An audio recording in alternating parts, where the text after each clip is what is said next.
உழுபவனுக்கு நிலம் உரிமையாக்கப்படுகிறது. உரிமைக்காரருக்கு நஷ்ட ஈடு நிலத்தின் பெருமானத்தின் 1/4 பங்கு. என்ன அநியாயம்? விளைச்சல் காலத்தில் நிலவரி விளைச்சலில் 1/6 பங்கு. 2 ஆண்டுகள் தொடர்ந்து விளையாமல் போனால் குடும்பத்தின் தேவைக்கேற்ற மானியம் வழங்கப்படும். பெரிய மாளிகைகளில் சிறு எண்ணிக்கை கொண்ட குடும்பங்கள் வாழ்வது கூடாது. ஒரு பகுதி அவர்களுக்கு போக மீதி பகுதியில் குடிசை வாழ்வோரை கொண்டு வைக்கப்படும். குடிசைகளை என்ன செய்வது? தேவையில்லாத காரணத்தால் குடிசைகள் கொளுத்தப்படும். தொழிலில் முதலீடு செய்பவர்களுக்கு லாபத்தில் 10% மற்றவை தொழிலாளர்களுக்கும் பிரித்து தரப்பட வேண்டும். அப்படி என்றால் பணக்காரர்களே இருக்க மாட்டார்கள். தவறு. பணக்காரர்கள் இருப்பார்கள், ஏழைகள் இருக்க மாட்டார்கள். 5 வயது ஆன உடனேயே குழந்தைகளை கட்டாயமாக பள்ளியில் சேர்த்து விட வேண்டும். தவறினால் பெற்றோர்களுக்கு தண்டனை உண்டு.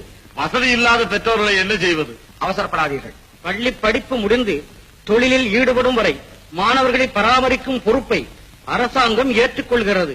பொக்கிஷம் காலி. மக்களிடமிருந்து பெற்ற வரிப்பணத்தை மக்களுக்காக செலவிடுகிறோம். படியுங்கள். கலப்பு மனம் செய்வோருக்கு அரசாங்க செலவில் திருமணம் செய்து வைக்கப்படும். கலப்பு மனத்தில் பிறக்கும் குழந்தைகளுக்கு அரசாங்க உத்தியோகத்தில் முதல் சலுகை அளிக்கப்படும். பிச்சை எடுப்பதும் குற்றம், பிச்சை இடுவதும் குற்றம்.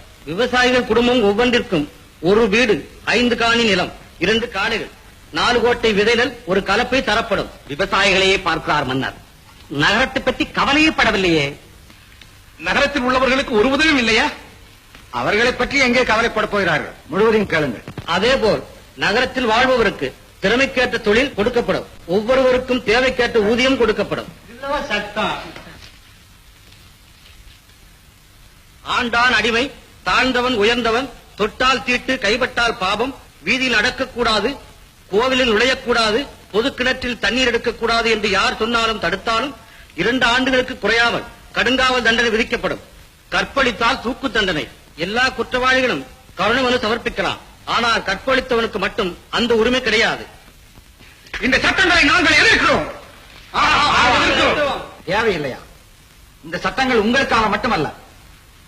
உங்கள் அபிப்பிராயம் என்ன? எங்களுக்கு இந்த சட்டங்கள் தான் தேவை.